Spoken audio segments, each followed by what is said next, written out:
I've spent enough years around firewood to know most trees pretty well, but birch is breaking my confidence. The more I learn about it, the more I start wondering what else it's been hiding. If I handed you a birch twig and told you it tastes like wintergreen candy, you'd probably think I hit my head with a falling branch. But it's true. Certain birch species contain a natural compound called methyl salicylate. Chew a fresh twig, and you'll notice a strong, minty wintergreen flavor. The same flavor found in chewing gum, toothpaste, mints, and certain candies. The strange part is that many people know the flavor but have no idea it originally came from nature.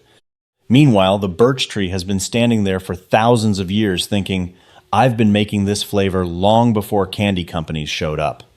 The first time somebody discovers this, they usually chew the twig again just to make sure their brain isn't playing tricks on them. It really does taste that way. What surprises me most is how few people know this. They'll spend years hiking through forests, cutting firewood, or sitting around campfires and never realize they're standing next to a tree that tastes like a packet of mints.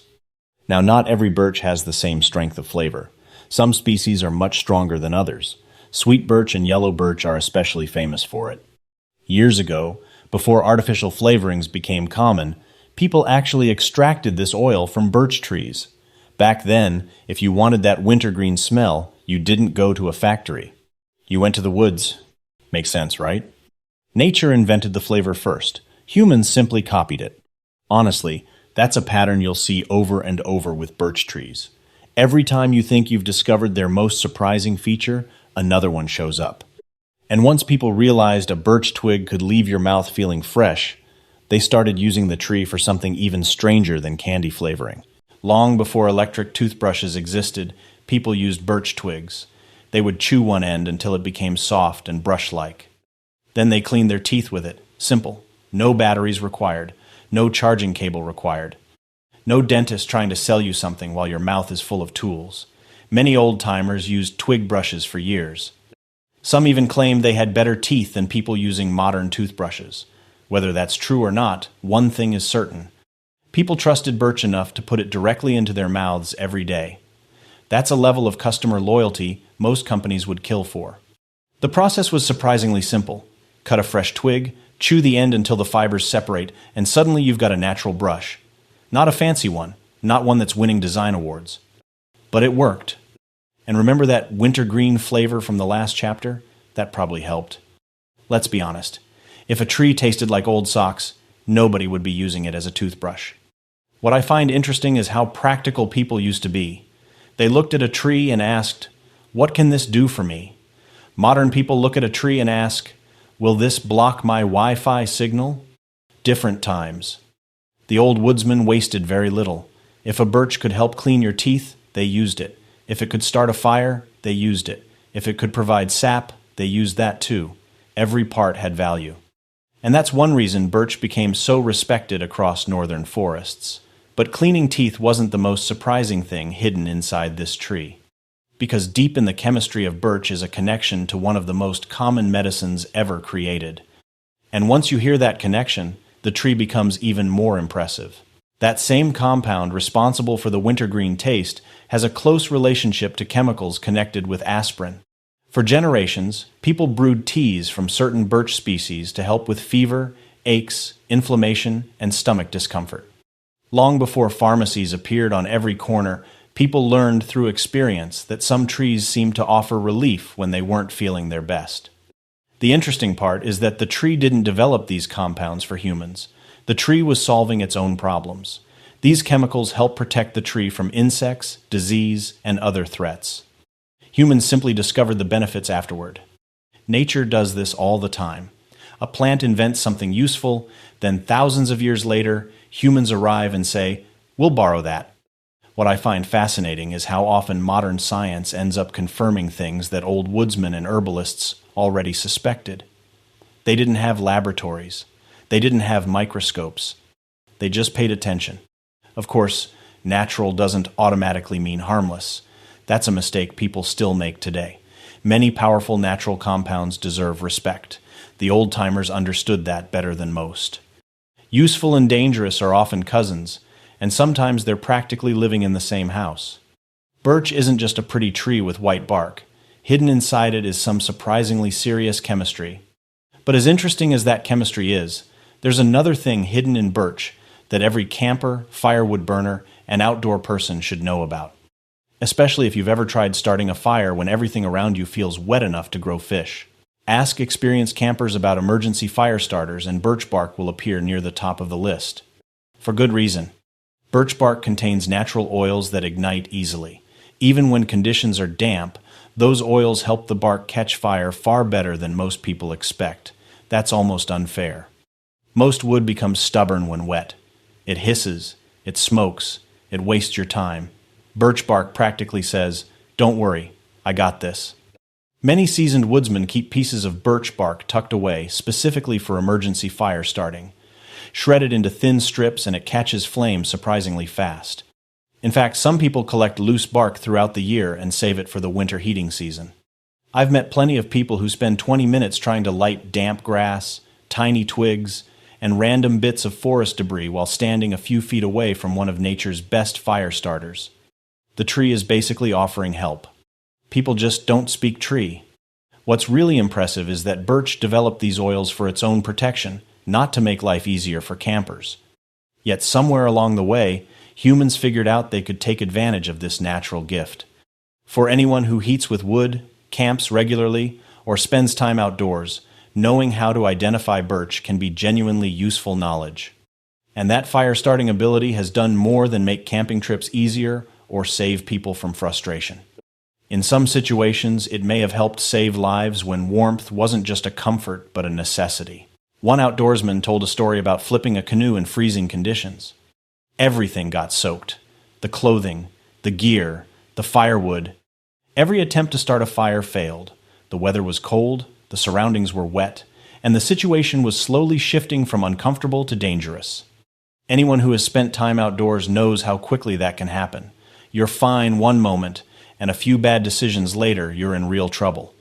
Then he remembered something his father had taught him years earlier: birch bark. Not a fancy survival gadget, not expensive equipment, just a simple piece of knowledge passed from one generation to the next. He found some bark, shredded it into thin pieces, and used it as tinder. Within a short time, he had a fire going. Finally, he could get warm and start drying out. That story always sticks with me because it shows how valuable practical knowledge can be. Sometimes the most useful thing you carry into the woods isn't in your backpack, it's in your head. Knowledge has a funny way of working like that. It can sit quietly for 20 or 30 years before suddenly becoming the most important thing you know. It's like keeping an old wrench in the toolbox for decades. Most days it does nothing. Then one Sunday afternoon it becomes the only tool that fits the job. The lesson wasn't really about birch. It was about paying attention when experienced people share what they've learned. Because birch trees aren't finished surprising us yet. As strange as it sounds, the next fact isn't about fire at all. It's about getting a drink straight from the tree itself. Every spring, people across northern and eastern Europe tap birch trees for sap. In Latvia, Finland, Poland, Russia, and many other places, collecting birch sap is a tradition that goes back generations. The process is surprisingly simple. Drill a small hole, collect the liquid, and enjoy. No complicated equipment, no factory, no mysterious ingredients list printed in tiny letters on the back of a bottle. The sap is clear, slightly sweet, and incredibly refreshing after a long winter. Some people call it birch water, others simply call it spring's first gift. Either way, it has been enjoyed for centuries by people who knew exactly when the sap would begin flowing. What always makes me laugh is how modern stores sell expensive health drinks with fancy labels, exotic names, and marketing campaigns that cost more than a small house. Meanwhile, a birch tree has been quietly offering free beverages this whole time. Not a bad business model. No advertising department, no social media manager, no celebrity endorsements. Just a tree doing tree things. For many people, collecting birch sap is also a sign that winter is finally losing its grip. After months of snow, ice, and cold weather, the rising sap signals that spring is on the way. And people didn't stop at drinking it. Eventually, somebody looked at a bucket of birch sap and started wondering what else could be done with it. That curiosity led to another discovery that doesn't get nearly as much attention as maple syrup, but probably should. Everybody knows about maple syrup. Birch syrup gets far less attention. Honestly, that's a little unfair. Birch trees can also be tapped and turned into syrup. The process is similar in principle, but that's where the easy comparison ends. Birch sap contains less sugar than maple sap, which means producing syrup requires far more sap and far more boiling. A lot more. That's one reason birch syrup is relatively rare and often more expensive. You have to work harder to get it. But many people will tell you the final product is worth the effort. The flavor is completely different from maple. It's darker, richer, more complex, and far less sweet. Some people describe hints of caramel, molasses, spice, or even fruit depending on the species and where the trees grow. Almost like the older cousin who has interesting stories and doesn't need to brag. If maple syrup is the popular kid at school, birch syrup is the quiet guy who actually knows how to fix things. The funny thing is that most people walk past birch trees every day without realizing they could be looking at a future bottle of syrup. They see a white trunk. Someone else sees pancakes. That's the difference experience makes. And birch keeps giving. Just when you think you've discovered all the useful things hidden inside this tree, another surprise appears. Because buried deep within birch is a substance that millions of people put in their mouths every single year without realizing where it originally came from. Ever heard of xylitol? You've probably used it. It's common in sugar-free gum, mints, toothpaste, mouthwash, and all kinds of dental products. Millions of people use it every day without giving it a second thought. One of the traditional sources of xylitol is birch. That's right. A tree helped create one of the world's most famous sugar substitutes. The funny thing is that most people would never guess it. If you ask someone where xylitol comes from, they'd probably say a laboratory, a factory, or some complicated chemical process. Very few would point toward a forest. Yet birch has been quietly contributing to dental products for years. In a way, it's fitting. Earlier, we talked about people using birch twigs as natural toothbrushes. Now here we are discussing a substance from birch that's commonly found in modern oral care products. It's almost like birch never gave up its interest in teeth. The weird part is that many people chew xylitol gum while standing beside birch trees and never make the connection. Life is funny that way. Sometimes the answer is literally growing nearby. What I like about this fact is that it shows how often modern products have roots that stretch deep into nature. We tend to think everything comes from factories, but many of the things we use every day started with somebody looking closely at a plant, a tree, or a natural material. And speaking of natural materials, the next fact might be the most impressive practical use of birch ever discovered. Because long before plastic, fiberglass, or waterproof containers existed, people found a way to turn birch bark into something remarkably similar. Birch bark is remarkable. It's flexible, strong, water-resistant, and surprisingly durable. Long before modern materials existed, people discovered that birch bark could solve all kinds of practical problems. Ancient cultures used it to build canoes, baskets, storage containers, roofing materials, and even writing surfaces. In some regions, birch bark became so important that entire traditions and crafts developed around it. Some craftsmen became true experts. With the right skills, they could transform a simple sheet of bark into useful items that lasted for years. Think about that for a moment. Modern people sometimes struggle to keep a plastic storage container alive for 6 months before it cracks, warps, or disappears into a garage full of mystery items. Meanwhile, ancient craftsmen were building practical equipment from tree bark. That's impressive. What makes birch bark special is its natural, waterproof qualities. That's one reason it worked so well for canoes and containers. And birch bark wasn't finished helping people. Because living on many birch trees is another fascinating resource that woodsmen, survival experts, and herbalists have valued for generations. A fungus worth talking about. Walk through a birch forest, and you may find more than trees.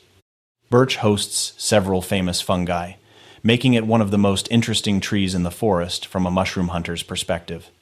One of the best known is chaga, a dark, rough-looking fungus that grows on living birch trees. Many people prize it for tea and traditional medicinal uses. Another is birch polypore, a fungus that has been valued for centuries.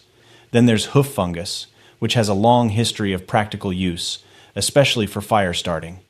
These fungi have fascinated woodsmen, herbalists, and survival experts for generations. In some places, people specifically search birch forests because they know these mushrooms are likely to be found there. It's almost as if the birch tree decided being useful wasn't enough. It needed useful roommates, too. Some trees provide shade. Birch trees provide an entire neighborhood. And the really interesting part is that one of these fungi connects directly to one of the most famous archaeological discoveries ever made. A man who died in the mountains more than 5,000 years ago was carrying it with him. When scientists examined the famous Ice Age mummy known as Otzi, they discovered something fascinating. Among the items he carried was a fungus suitable for fire making. That fungus helped create amadou, one of history's most effective tinder materials. Even today, bushcraft enthusiasts and survival experts still talk about it with respect. Think about how valuable fire was back then. No lighters, no matches. No convenience stores selling fire starters at the checkout counter. If your fire went out in bad weather, you couldn't simply try again with a disposable lighter from your pocket. Losing fire could become a serious problem, especially in cold mountain environments. That's why reliable tinder mattered so much. Having amadou was like carrying an insurance policy. It increased your chances of getting a fire started when you needed one most. What amazes me is that people figured this out thousands of years ago through experience and observation. They learned which materials worked best and passed that knowledge from generation to generation. And thousands of years later, people are still impressed by the same material. That's the mark of a good invention. If something still works after 5,000 years, somebody clearly got it right. But as impressive as fire-starting fungus is, ancient people found another use for birch that might surprise you even more. They figured out how to turn part of the tree into a powerful glue. Long before hardware stores sold adhesives, people made birch tar. They heated birch bark in low oxygen conditions, a process that slowly transformed the bark into a thick, sticky black substance. It wasn't pretty, but it worked remarkably well. Ancient humans used it as glue. They attached stone tools, spear points, knife blades, and arrowheads with it, helping create stronger and more reliable hunting equipment. Think about that. A tree helped people build weapons and tools that put food on the table. Without birch tar, some ancient tools would have been far less effective and far more likely to fall apart at the worst possible moment. The next time somebody says primitive people weren't clever, remember they were manufacturing high-performance adhesives from tree bark while surviving conditions that would make many modern people complain before breakfast. And surprisingly, birch tar wasn't only useful for tools. It also found another practical use that helped people deal with one of nature's most annoying creatures. Mosquitoes have been annoying humans for a very long time, probably since the first humans stood up, looked around, and said, "What a beautiful evening." In parts of Siberia and other northern regions, people traditionally used birch tar as a natural insect repellent. They mixed it with creams or oils and applied it to exposed skin to help keep biting insects away. Now that's practical. One tree helps start fires, provides drinking sap, creates glue, and discourages mosquitoes.